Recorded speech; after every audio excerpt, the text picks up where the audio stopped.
Accélération des changements climatiques, épuisement des ressources naturelles, perte massive de biodiversité. Des changements irréversibles de nos conditions de vie se dérouleront en l'espace d'une génération seulement.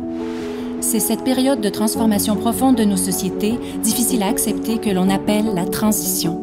La question est désormais de savoir si nous allons entièrement subir cette transition ou si nous pouvons ensemble la choisir, au moins en partie.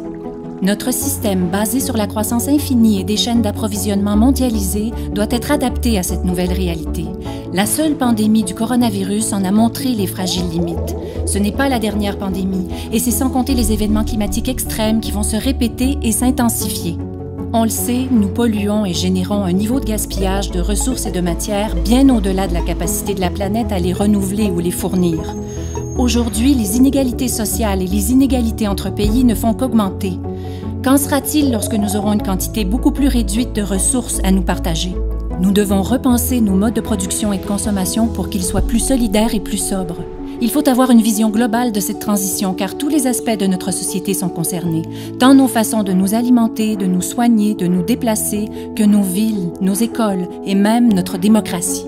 Nous avons les connaissances scientifiques et les savoir-faire pour réaliser et expérimenter les solutions de cette transition.